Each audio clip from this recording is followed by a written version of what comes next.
What's going on, everybody? Welcome back to the Landry Hat podcast powered by FanSided. I am your host, Zach. You can listen to the Landry Hat wherever you get your podcast. And if you're watching this on YouTube, please make sure you like this video and hit that subscribe button so you don't miss a single Cowboys episode this season. And on today's episode, once again, as always, once a week, Foots the King. You can find him at Foots the King on YouTube for more Cowboys content. And before we get into talking about the Cowboys season and the Lions game and really getting into it, because there's a big game coming up on Thursday in Detroit for the Cowboys, I wanted to ask you, Foots, how are you doing?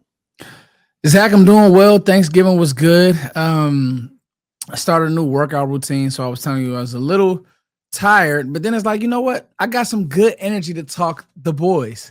I feel good about this game, Zach, and I'm excited to get into it. Family's good. The Cowboys won on Turkey Day, so it's all love, Zach. Thanks for asking, bro. That's right. I mean, a Cowboys win. Can you really beat that on Thanksgiving? Get to spend time with the family, eat some good food, and then after the season that we've been having as Cowboys fans, the emotional roller coaster really down and then a little bit up and then a little bit down, to be where they are right now, where we're at least talking about the playoffs in December, is about all that we could ask for and be thankful for. Don't we? I mean, we wish they would have won some games here and there. We were talking pre-show, just looking at that Panthers game and the Cardinals game before the Quinn Williams trade. There's just been little bits and pieces here and there that they've just missed opportunities. But over the past 3 games, they've won 3 huge games. The Raiders wasn't that impressive, but it's one of those things where it's Quinn Williams' first game over, Sean's back, Rebels back. How's it going to go? Then they go on to beat the 2 Super Bowl teams in 4 days on a Sunday, and then go on a Thursday and beat the Kansas City Chiefs. To be where they are right now, I mean, it's really, really impressive. And I wanted to ask you, what do you think about their season so far as getting to the playoffs? What have you seen with these scenarios and this and that, winning out? What are your thoughts at where we are in the season? Well, Zach, is interesting because this definitely looks like a different team, literally. But I think, so everybody's going to talk about the Quinn Williams trade and what he's done on the field. Quite frankly, bro, what he's done in the locker room, it's real and it's tangible. You've heard multiple players come out and say, I'm watching how that guy practices. I'm watching how that guy goes about his business. He's not on a podcast. This is no knocking anybody. He's not trying to make a rap album. He's not, doing those things. He's literally just a football player, man. And when I heard Sam Williams say, bro, in that locker room, they listened to Quinn at halftime of the Eagles game, it was like, we knew we could win. Like, I like it like this. And to be honest with you, Quinnen, I feel like validated for the guy because he said this was his first 3-game win streak ever. And so you're like, man, this guy, as good as he is, has been on losing teams. Can you imagine, Zach, to be able to keep up those habits, to be able to keep up that level of professionalism for this long? It's incredible. When you look at the football team, this is what, and now we'll talk about from an offensive standpoint, and I'm sure we'll get into it more when we talk about the Lions. But this is what you envisioned a CeeDee Lamb, George Pickens offense looking like. And I'll be honest, I was like, well, okay, these two are really great players. Who runs the ball, it doesn't matter. Well, you're about to have a 1,000-yard rusher. It's Javonte Williams, who's been a plus for your team. He's been a plus as a runner. He's been a plus as a pass protector. Who knows what you can continue to get from Malik Davis. They brought in Israel Abakanda. So to me, it's just like this team is clicking. And I have a key to victory for the rest of these games. And we'll talk about that. But long-winded answer, Zach. Like I said, I got some good energy right now. Long-winded answer, bro. Nobody wants to play this team right now. No, they don't, because this is a win-out scenario. We've been talking about that for the past 3 weeks. Like, it started against the Raiders. I didn't really think they were going to go 3-0 down that stretch. I felt like 2-1 would give them a chance to be relevant in December. They go out and win 3 of those games. We're at a point in the season right now where it's win out, and that's going to be your best guarantee of making the playoffs. And we were also talking about this pre-show where it's like, yes, I'm excited for 2026. I'm excited about them potentially extending George Pickens and doing this and that, and Clayton Adams being back, and this team having another year under Brian Schottenheimer, but nothing is guaranteed next year. So it feels like this 2025 team is just now starting to hit their stride. And if that can carry into December, and then if they make the playoffs into January football, that's where you see these wild card teams make a run where it's like, oh, they're just on fire. Like they're just playing some of the best football in the league. Feels like that's where this team is at right now. So we're going to talk about the Lions game coming up this Thursday, because winning out starts right there. And this is probably the biggest game of the stretch. I mean, you look at the Giants and the Commanders, you can't lose those games, obviously. But this is the one against a conference rival, the Lions, the NFC. This has a lot to do with the playoff picture. I'm not exactly sure. I wish I could have found it. But the Cowboys' playoff chances, how much they fall if they lose and how much they go up if they win. I don't think they've posted it yet on the NFL's website or ESPN yet. So going into this Lions game, I want to do some quick injury notes for the Cowboys. Jadeveon Clowney has not participated in practice so far this week, which is not great. He's a game time decision. Usually when they say that, it's really a coin flip, but I almost feel like it's 70% not going to play, 30% they are. Like, you just never really know. Trayvon Diggs limited, but has a chance to play. I don't know if the Cowboys plan on activating him, what they plan on doing with that. Dante Fowler has he's limited, has a chance to play. James Houston limited as well. Pickens is a full participant on Tuesday, and then Donovan Wilson was limited. Now for the Lions, there's some big names on this injury report, and I feel like we're going to talk about the keys.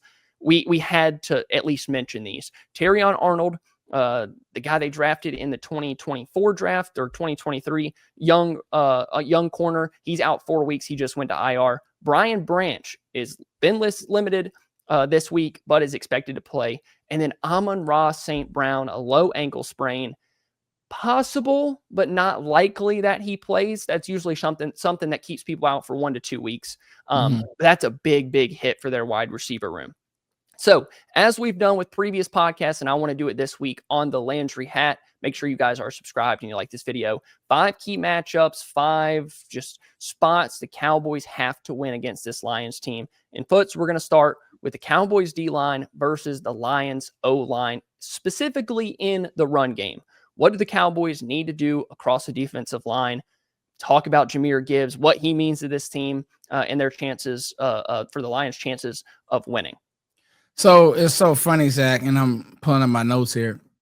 When that draft, what was it? I think it was 23.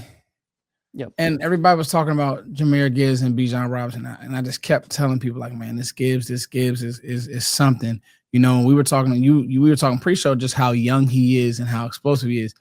I got to tell you guys, bro, Jahmyr Gibbs is getting better. He's first of all, it's not just Gibbs. Let me make sure I say that. He's the guy, right? But it's him, David Montgomery. Like, they have a true 1-2 punch in Campbell, who's now calling the plays, and I have thoughts about that, Zach, but he will spam it.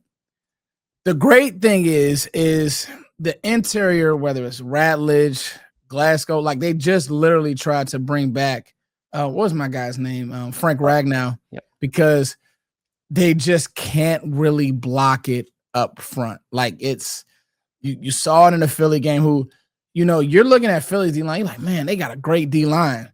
And then you see Dallas kind of push them around. So it's kind of like, if you're using that as a barometer, Dallas and the Bears actually pushed them around. And if you're using that as a barometer, you're like, oh, okay, so the Lions couldn't block these guys. Oh, that's not good.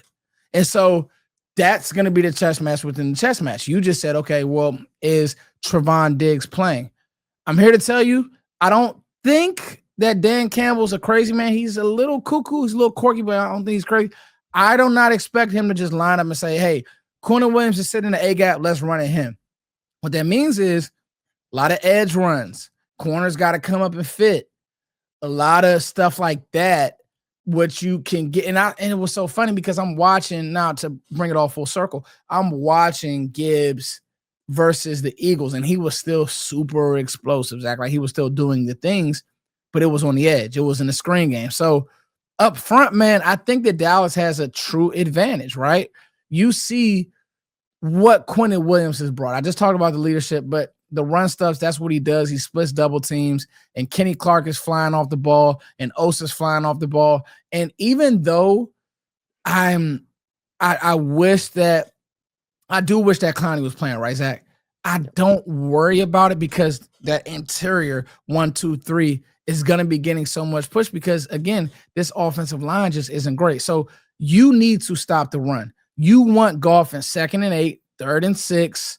You want him in those down and distances. So for that matchup, I'm going to give a green check to the Cowboys because I think that the way they've played it and the way that Matt Eberflus coaches is, people have to remember, Matt Eberflus has a track record of being able to stop the run when he has what he needs. This isn't some Dan Quinn just fly up the field scheme. It was never that. He puts in stuff and fits to make sure that we are stopping the run. You got him the guys. The run defense has been much, much better, like drastically better. So I like us there, Zach. It took me 26 years of life to really, truly buy into it starts in the trenches. Like I was always like the wide receiver guy and the corner guy. Like I like those matchups. Those are the fast guys, those guys that make plays. But it really does start in the trenches and having Quentin Williams. And like you said, Kenny Clark's playing better. Osa's playing better. It's going to hurt not having Clowney. But it just starts with those guys. They need to build this defense from the inside out, and they have a good interior defensive line. For Gibbs, he's been one of, if not the best running back in football this year. And if you play fantasy football, you definitely know that because he's been going off recently. 175 carries, 1,000 yards already, 5.8 yards per carry, 10 touchdowns. David Montgomery has had his fair share as well, 123 carries for 543 yards. He's a little bit less efficient, but Gibbs is just a big play threat every time he touches the ball. I feel good about this matchup.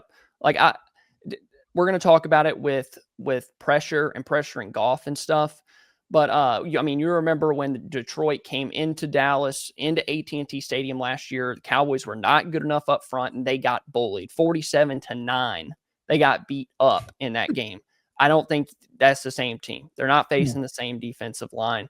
And just having, even with the front seven, having Over shown back, maybe Logan Wilson gets in there a little bit more. Maybe they can figure out how to, keep Kenneth Murray, number 59, off the field a little bit more here and there. I feel a lot better about it, but you cannot let them block it up and let Gibbs hit home runs, or it's going to turn into a track meet. It's going to look a lot like the Packers game where you got to score 40 if you want a chance to win. I don't think that's going to happen, but obviously the Cowboys need to stop it. We're going to stay here for number 2 for key matchups of this game. It's going to be the Cowboys defensive line versus the Lions offensive line, but this time in pass protection or pass rush. Get after Jared Goff. What do you know about Goff, how he plays under pressure, how he is with a clean pocket? What kind of quarterback is he? All of that stuff. I remember him at Cal, man. And, him and Dak were in the same draft. Could the Cowboys possibly be a player for him? Well, they're probably like some of the last 2 quarterbacks there might be the last 2 quarterbacks in the league from that 2016 class. I know Paxton Lynch isn't around, Zach. So. But in all seriousness, Goff is who he is, right?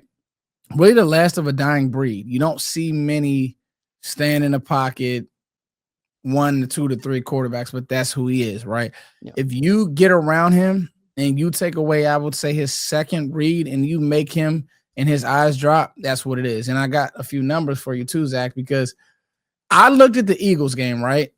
Because I looked at it as that was the game where I was like, okay, this Lions team, if they're going to prove they're a juggernaut, he needs to be able to move the ball against these guys. And he really didn't play well. 14 to 37 for 255 yards, 1 intercept, 1 touchdown, 1 pick. But the offense felt rushed. It felt quirky. He on those 37 dropbacks, he had a bad throw percentage of 30.6. It just wasn't good, man. He just, the offense felt off, right?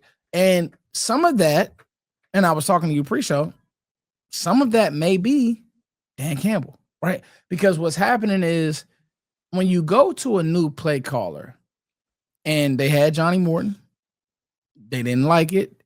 Obviously, there is going to be some drop off when you lose a guy like Ben Johnson, who Listen, Ben Johnson has turned around that Bears team. I'll never forget watching the Commanders game, and I'm just like, maybe all of these guys in Detroit have some of that trick play joker in them because I love Ben Johnson, but the one fond memory I have of him was how many trick plays and goofy plays they were trying to run against that Commanders team, and they were down. And I'm like, what are you guys doing? And I'll never forget when they got to the red area, he didn't give the ball to Gibbs. Gibbs just had a huge run. He didn't give the ball to Gibbs. He gave it to somebody else. They had a big fumble. But anyway, that's neither here nor there, Zach. The point is, Dan Campbell and his play calling, Zach, may be hurting Goff in a sense that they're still trying to figure it out. The problem is you're trying to figure it out in season. I don't like when teams switch play callers because it may work for a game. Like it worked against a bad Commanders defense. But now when you start playing some teams that'll stop the run, make you think a little bit, make you actually coach it up, it gets goofy. So Goff is who he is. He's a statue. He's not going to run. He's not very mobile, active in the pocket. But if you give him time, he'll hit those big crossers. He'll hit the post. He'll hit the 9. He can make every throw. It's crazy to say out loud, but there are only 5 weeks left in the NFL regular season. The playoff races are heating up, and Underdog is your place to get in on all of the action. The Cowboys will lock horns with the Detroit Lions on Thursday night. This is effectively a must-win game for both teams, so it will absolutely have a playoff feel to it. Dak Prescott is playing with a ton of confidence right now. He just went toe-to-toe with Patrick Mahomes and came out on top. He's going to need to throw a lot in this game, so I'm looking at Prescott for higher than 23.5 completions. In that same vein, I'm expecting George Pickens to have a huge day. He'll have a major size advantage against Detroit's smaller cornerbacks, so I'm looking at Pickens for higher than 79.5 receiving yards. On the Lions side, I'm looking at Jared Goff for higher than 1.5 passing touchdowns. Goff has played well indoors in his career, and he'll be inside the friendly confines of Ford Field. And for all the strides the Dallas defense has made in recent weeks, it gave up 4 passing touchdowns to Patrick Mahomes just last week. So to recap, I'm looking at Prescott for higher than 23.5 completions, Pickens for higher than 79.5 receiving yards, and Goff for higher than 1.5 passing touchdowns. Download the app today, sign up with the promo code Landry to score $100 in bonus funds or bonus entries when you play your first $5. That's promo code Landry. Underdog, make picks, win money. Goff under pressure versus clean pocket Goff are completely different quarterbacks. Like, what you know about Goff is what we saw in that 47-9 game where he's hitting play action. The Lions are still a top 5 team in play action percentage. If he can hit play action, turn us back to the defense, turn around and throw off that last drop, he is going to eat you alive on those 10, 15, 20 play crossers where the wide receiver is just running wide open down the middle of the field. For the Cowboys defense, win on those early downs. Don't let Jahmyr Gibbs go for $150, 200 in this game. Don't let it be 6, 7, 8 yards on first down. Force those 3rd and longs. Make him have to sit back there and hold the ball just a second longer for those guys to get past the sticks. He's just not the same quarterback. Without Amon-Ra St. Brown, if he doesn't play, I think it's even easier, not easy, but easier, because I don't think Goff's going to elevate this team as much as he's going to steer the ship when it's going right. When it's going right, he can pinpoint, dot you up, make big plays down the field. They can put 40 on your head if they do that. But if the run game's bad and Goff is consistently asked with any offense, this is how it works with any NFL offense. But if the run game's bad and you're forcing them into 3rd and 7, 3rd and 8, 3rd and 9, it's going to be a lot harder to pick it up. And then Goff starts feeling the pressure. And like you said, just not the same quarterback. So I'm excited about that matchup, but I'm also really, really excited about the Cowboys offense versus this Lions defense, because I think there's some money to be made. CeeDee Lamb, which is his number 3, CeeDee Lamb and George Pickens versus this Detroit's secondary. And I talked about it right at the beginning of the show. No Kirby Joseph, their safety. They said they expect him to be back next week against the Rams. And then no Terrion Arnold, and Brian Branch has been limited. What do you know about this Lions secondary? Well, first of all, I love Terrion Arnold coming out of Alabama, right? Yep. But he hasn't been what they thought. He's starting, but he hasn't been. I liken it to, like, I don't want to call it quite as bad as Mo Claiborne, but it's just like big corner. He's very volatile. He'll get beat a few times. He'll make a few plays. Decent, really good tackler, but in coverage, it's just And listen, Zach, that's the thing. When you want to play all that man, they play a lot of man coverage. Well, now with just him and Amik Roberts, that was already like that was going to be very hard on those guys, right? Now it's going to be even harder because with no Terrion Arnold, he was at least a long, rangy corner, can do the things. Now you're asking DJ Reed. That's just a bad matchup for the Lions, Zach. I mean, DJ Reed and even Amik Roberts, he's such a small corner. Now, what I would do if I was them, I would probably try to use a little bit more of Rock Ya-Sin. They did that on AJ Brown. That was actually like a really good changeup. AJ, then that was like the start of the Eagles. Like, why can't they get AJ the ball? Blah, blah, blah. And he had a few plays on him where he was kind of like breaking on the ball, stuff like that. The issue with Rock Ya-Sin is so Amik Roberts has an issue. He's just small. He's 5'8". He can get in your head, but even last week you saw Christian Watson run right past him. So that's Amik. With Rock, very grabby and just kind of slow-footed. But, I mean, with a guy like A.J. Brown, if you know what he wants to do, the slants and the digs, and that's all they're going to run with him, fine. With CeeDee, you got to chase CeeDee all over the formation. You gotta have somebody who, and they're not going to run. They don't have a corner that could lead, like go in a slot or do the things like that. They're not going to play those type coverages or, ask those guys to be those type dudes. I mean, those are guys that just, you play the left, you play the right, and we just play our defense. The issue also, and you'll probably talk about this, they can't get pressure, Zach. And so that's going to really hurt them. But cornerback-wise, the only thing that could stop the Cowboys passing game is the Cowboys.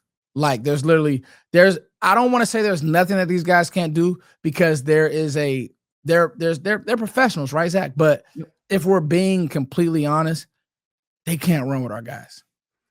And there's not going to be very many teams in the NFL that are going to be able to match up with Pickens and CeeDee. Something I found interesting when I was looking at the stats on this Lions team is that teams tend to hold the ball longer against them by like quite a big margin. And the average separation from their corners to the wide receiver that catches the ball is actually 32nd in the league, which is technically first. Like, they have the lowest amount of separation allowed per targets, which is weird because they haven't been all that great. They're in the middle of every single metric when it comes to yards given up. They are technically sound. Like, they don't allow a lot of yards after catch. They're at 32nd in the league in yards after catch allowed, or technically first, whichever way you want to look at it. They're technically sound, but they really don't have the players. Like, Brian Branch is a really good safety, but like you said, Terrion Arnold hasn't been that guy. I've seen Lions fans complaining about him all season long. Like, they traded up for him.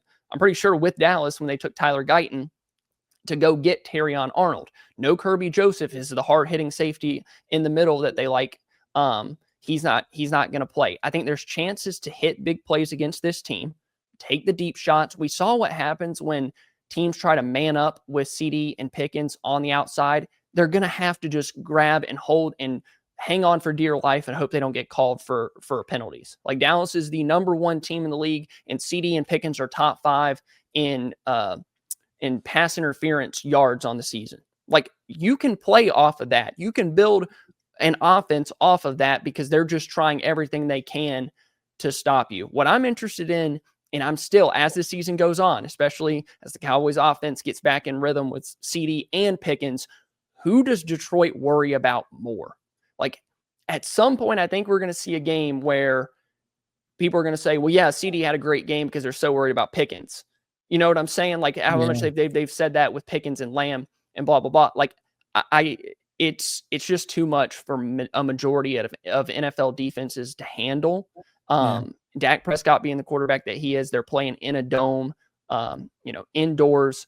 I expect the offense to be clicking on all cylinders, and it'd be really fun. Like, we got to really appreciate this offense, dude. They just don't come around often like this. You just Clayton Adams said, oh, I'm sorry, Zach. I didn't mean to cut you off. No, you're good. So Clayton Adams says something, Zach, that I really want to sneak in there for the podcast listeners. And thank you guys for all the 4-star, 5 stars. No 4 stars, all 5 stars for us. Clayton Adams said GP is the guy that If you're a little nervous, you look over there. GP's loose. He's having fun. And you're just like, all right, we're good. That's so valuable on a team, Zach, especially when the guy can actually play. Like, it's one thing when it's, special teamer, run down there. Yeah, he loose. He just about to go hit somebody. It's different when this guy's about to be one of the higher paid receivers in the NFL, second in receiving yards. Teams don't have an answer for him. You listen to him talk. George is smart, man. People got to understand. He gets in that football mode where he is a dog and it's not fake, but he's also a very intelligent football player. He's talking about, man, I can run slant versus 2-man. I can run it versus man. I can run it versus 3. I can run it versus cloud. And that's just him and Dak working releases, working ways to beat certain leverages. But the fact that now this is not Brandon Cooks running that slant. This is 6'3" with a wingspan of maybe a player that's 6'5" running that slant, Zach. It's priceless. It's priceless. You can't. People are going to say all day long, well, you could stop it this way or this way or this way, but Pickens is not just a slant. He's not Michael Thomas. Like, that's what people don't understand. They're like, oh, yeah, you just shut down the slant, you'll be good. That's just not the player that he is. Like, he's made plays 30, 40, 50 yards downfield. He's a yard after catch guy. He's not Michael Thomas where he has 6 yards per catch and he's just falling down after every slant. So, number 4, and I think this actually helps CeeDee and Pickens, and it's something that they've actually done a really good job with this year in Dallas, is get the run game going. It don't have to be perfect. You don't need 200 yards to win this one, but be physical up front. Detroit is going to be physical. Establish the run and don't become one-dimensional. Help supplement with the run game. It doesn't have to be your everything, because I think you're going to have chances with those receivers to hit big plays. Get play action involved. Don't get stuck on the run game if it's not working. Trust Dak, trust those receivers. But if they can get the run game going with Lamb and Pickens on the outside, it becomes a longer day for Detroit. No, I mean, listen, Detroit will press the run now. And Kelvin Shepherd is, if you want to talk about why they're probably sound, it's if you really dig deep and find out, okay, why are the Lions still kind of decent defensively, especially when not hitting on the draft. Like, they drafted Tyleik Williams. He hasn't been able to get on the field. They really haven't had great rush this year. But the why is Kelvin Shepherd's a good coach. So I just want to throw that out there. And if you listen to people, it's really like he was doing a lot of the behind the scenes stuff. What's my boy that's with the Jets now? His name escapes me. The head coach. What's the head coach? Aaron Glenn? Aaron Glenn, yeah. It sounds like, no, it was really a lot of the coaching was coming from Kelvin Shepherd. So sorry, that's bad podcasting. But when you think about this team, they are going to want to stop the run. Elam McNeil, good player, right? He is. DJ Reader can play. Those guys up front can play. So the thing is that I still feel confident. If you would have told me coming out of this gauntlet, hey, Tyler Booker held his own versus Jalen Carter and those guys. Hey, Tyler Booker held his own versus Chris Jones. We know who Cooper Beebe is, and we definitely know who Tyler Smith is, and you love to see his leadership, by the way, Zach. I'm good. Like, I think that you will be able to get your duo runs off, get your stuff. And I'm going to say this. More Malik Davis, please. I'm waiting for another punch. Give a jab, jab, jab, hook. If you can throw a hook and just a different change of pace and this guy just hitting 1,000 miles an hour, do it. Do it, Zach. That's how you stay ahead of the chain. So, yeah, I think that is one where I do feel confident about the Cowboys winning that matchup. If the Cowboys are wanting Javonte Williams to go all the way into the playoffs and him be a force, they need to get Malik Davis more involved as well. Not that he needs 10 to 12 to 14 carries a game, like completely split it up. But give Malik Davis, he's proven to you so far, he hasn't put the ball on the ground, and he's hit that big play against the Chiefs in a really critical spot. Keep giving him the ball. Give Javonte just a couple plays off here and there, a drive off here and there. If it's not going well with Malik Davis, go back to Javonte. I think they need to also get the two running backs, both of those guys, more involved. If there's one part with this Cowboys offense that we look across, right? The offensive line, really good. The interior, really, really good. The tackles have been playing good enough. the receivers, your quarterback's playing at MVP level. Javonte's been really good. If all of those are great, we don't really complain about any of those spots. If there's one spot offensively that we consistently complain about, me and you on our post-game show that we do on our channels, it's the red zone efficiency. It's offensively in the red zone, they haven't been able to figure it out nearly as well as they should with the talent that they have. So for number 5, better red zone efficiency, offensively and defensively, because against the Eagles in the red zone, they were 3 of 5. Against the Chiefs, they were 2 of 4. Defensively against the Chiefs, they gave up 3 of 3. And the Eagles, they gave up 3 of 3. They got to be better on both sides of the ball in the red zone. That's my one complaint. A plan and execute it. Hey, Shoddy, if he runs for 6 yards, put it in his stomach again. Yeah. And I just, for the life of me, Zach, hopefully all my players watching FanSided, can somebody get the memo to Shoddy? Throw George Pickens a fade. Just one jump ball. Just one tip ball. Just throw it as high as you can within his radius. He's going to have a 5'8" corner on him. Throw it up. Like, let them pull at his arm, get a penalty. He's an advantage. He is the throwback X build.